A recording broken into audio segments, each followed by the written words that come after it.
I frankly don't know where to begin with this one, and I don't want to jump on some form of hate bandwagon that I'm sure is brewing somewhere, because what the hell is this? But a couple days ago now, we got the announcement for Gotham Knights.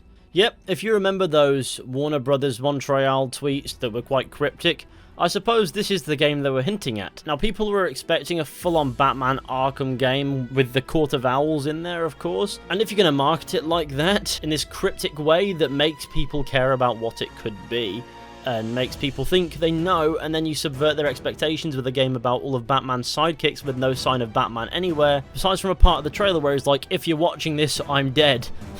Because that cliche is not overdone. I think you owe it to people to be a bit shocked and taken aback by the fact that this is not what they expected. And not only is it that, but it's one of these light RPGs, as it turns out, that has become something of a running joke in the gaming community where every game ever has to be an RPG these days. Obviously in the game there's some gameplay similarities to Arkham, and that's evident in the footage that they showed, and frankly that's pretty cool. Arkham gameplay is pretty nice and satisfying. I'm not mad at that, and the game also looks really nice visually speaking as well. But does every enemy need to have a level, and when you hit them, does it need to show you a ridiculous number that tells you how much damage you did? No, not really. I apologise, I'm getting carried away and trying to cram in all my points into the opening there, but I think you've got an idea of what the tone of this video is going to be. If you're not a fan of what that's going to turn out like, then of course click off, that's your right. I don't really want to upset anybody here, I just want to say my piece. I also don't want to be the guy who sits here and goes, who asks for this? Because when I think about it, who asked for this video, you know? Nobody. I wanted to do it. The developers wanted to make this game. I guess that's how that goes. But that being said, when I saw the trailer and the gameplay, though I will say it's not that much footage, my initial reaction went along these lines. Really?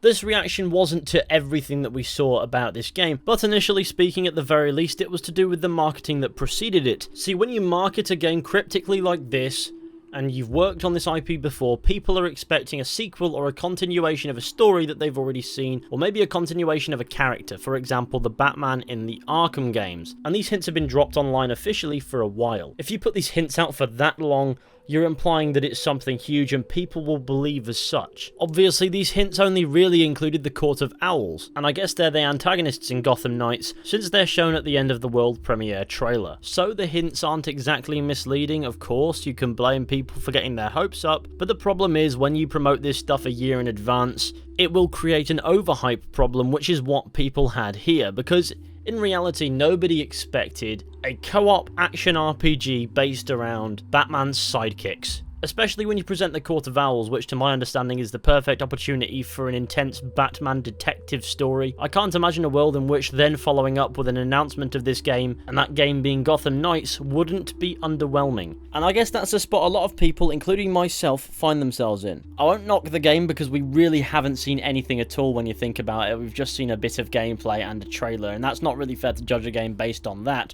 But based on that pre-announcement marketing already, I can say that all my interest in the game itself is gone. I've spoken to people who share similar feelings, so I know I'm not the only one in that camp. So when you think about it, the only reason I'm doing this video is so I can get my thoughts out somewhere, and then I don't have to talk about it until it comes out. You could say whether or not we're actually playing as Batman in this is trivial, you know? We've got these characters, they're all interesting, and sure, I imagine they are, but I can't imagine a game with 4 protagonists having the same level of focus that could be used to the advantage of exploring this sort of story. Of course, if you think I'm being a bit silly there, let me know down in the comment section. I'm not really adverse to being wrong.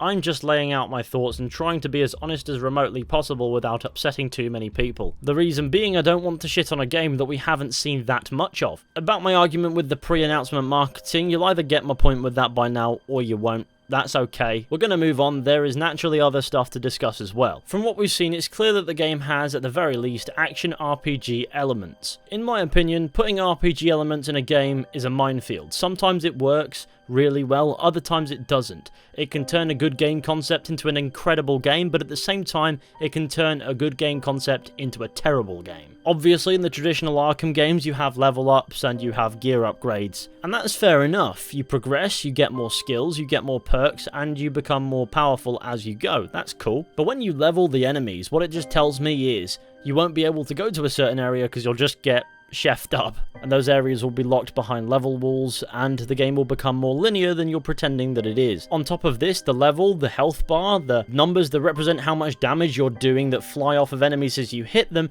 just clogs up the screen. And as a result of this clutter, even if it's just a visual thing, the game may wind up feeling duller and more grindy. And from what I've seen in the combat in the gameplay demo that we got, it appears to be a dumbed down version of the Arkham combat, which strikes me as being a bit tedious. Call me paranoid if you want, but I have seen RPGs in the past that have abused the fact that they are RPGs, or at least they're trying to be RPGs, as an excuse to create really grindy combat or level curves as a means to artificially inflate the game, and at the same time push a microtransaction agenda, with XP boosts and whatever. And since the game will include some form of live service considering its co-op, I think it will honestly be more surprising if we don't see microtransactions appear in some form in this game. As far as my intense googling tells me, this hasn't been confirmed as of yet, but this has got to be a huge concern at the moment for a lot of players. If you buy the base game, you shouldn't have to fork out more money to get a satisfying experience. I could rant all day about the disingenuous nature of microtransactions, but I don't feel like we should rant about something if we don't know that they've done it yet. In the gameplay that we've seen, it doesn't appear as if it is too tedious, I will be honest, but at the same time, they could be showing us any which part of the game. They could make it look however they want it to look, and then when the game comes out, it could be a little different. On top of this, RPG elements can often be introduced as a substitute for a deeper narrative.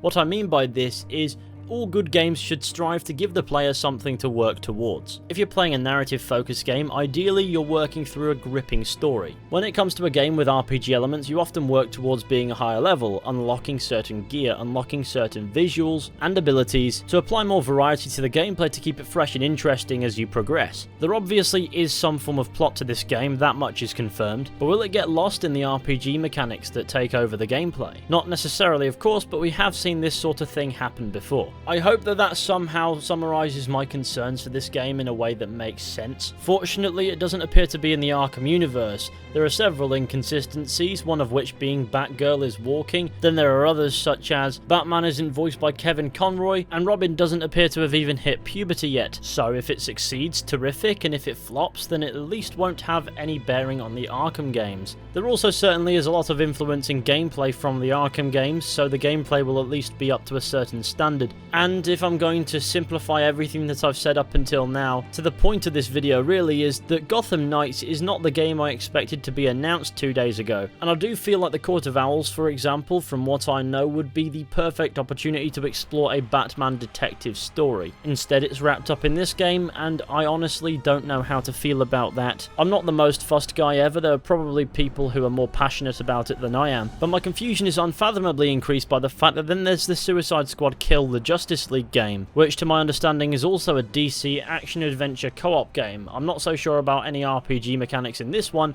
but the games will probably wind up being remarkably similar, though I can also imagine any game about the Suicide Squad being far more silly. But do Warner Bros. Really need to release 2 co-op DC games? Even if one is set for 2021 and the other set for 2022. I'm sure the games will feel different when you're actually playing them, but at face value being announced on the same day, that's bound to confuse a lot of people, me included. Anyway, those are my thoughts. Now let me know what you think down in the comment section about Gotham Knights. Are you in a similar boat to me, or do you feel differently? Let me know, of course. All I ask is that people be respectful. But thank you all for watching this video. I hope you enjoyed. Be sure to go ahead, leave a like, subscribe, share the channel with your friends and all that wonderful stuff. That would be fantastic. And with any luck, I will of course see you all very soon with another video at some point. But until next time, goodbye.